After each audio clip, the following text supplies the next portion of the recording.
Perkenalkan, saya Nur Sodik dari C1 PJJ PAI UIN Siber Syekh Nurjati Cirebon.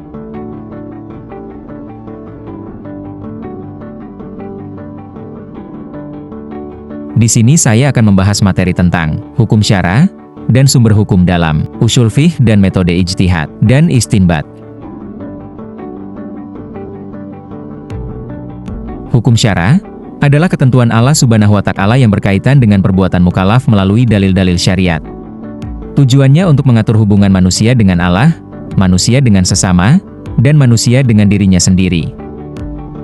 Hukum syara terbagi dua, yaitu hukum taklifi dan hukum wadhi.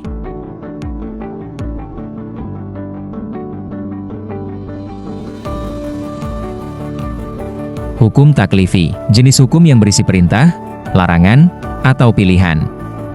Seperti hukum wajib, sunnah, haram, makruh, mubah.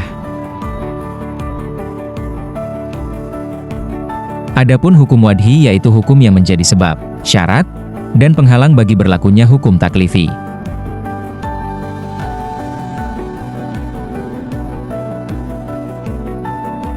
Ada beberapa sumber hukum Islam, yaitu sebagai sumber utama ada Al-Quran dan hadis. Adapun sumber pendukung atau ijtihad seperti ijma dan qiyas.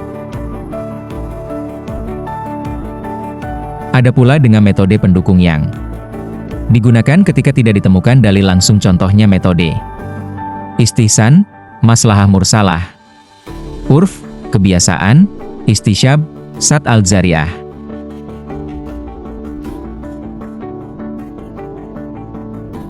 Sekarang beralih ke materi, metode istinbat dan ijtihad. Istinbat adalah proses mengeluarkan atau menetapkan hukum syariat dari sumber-sumber hukum Islam yang bersifat rinci, seperti Al-Quran dan hadis, melalui metode dan kaidah tertentu. Metode istinbat dibagi menjadi beberapa pendekatan, yaitu metode bayani, metode ta'lili, dan metode istislahi.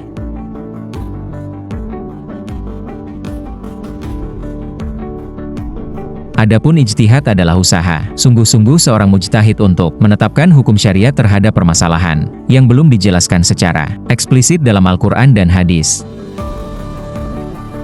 Ada beberapa syarat untuk menjadi mujtahid, antara lain menguasai Al-Quran dan hadis, memahami ushul fiqh dan kaidah fiqh, menguasai bahasa Arab, memiliki integritas dan keadilan moral.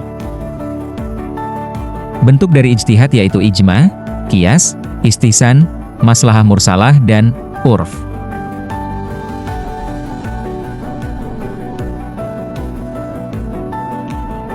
Letak perbedaan antara istinbat dan ijtihad ada pada fokusnya. Jika istinbat adalah proses penggalian hukum yang berfokus pada metode dengan menggunakan kaidah ushul fiqh, maka ijtihad adalah usaha menetapkan hukum yang berfokus pada kemampuan mujtahid sehingga menghasilkan hukum baru. Istinbat dan ijtihad sangat penting untuk menjawab persoalan kontemporer, seperti fintech syariah, biotika, dan teknologi digital agar hukum Islam tetap relevan sepanjang zaman. Kesimpulannya adalah bahwa mata kuliah ini membentuk cara berpikir lebih rasional, kritis, dan hati-hati dalam menilai suatu masalah. Selain itu, saya merasa lebih yakin bahwa syariat Islam benar-benar hadir untuk membawa kemaslahatan, bukan sekadar aturan tanpa makna. Dengan kemampuan memahami sumber hukum dan metode istinbat, saya merasa lebih siap menghadapi persoalan fiqh modern dengan perspektif yang lebih mendalam dan bertanggung jawab. Mungkin cukup sekian video pembelajaran ushul fiqh kali ini. Terima kasih.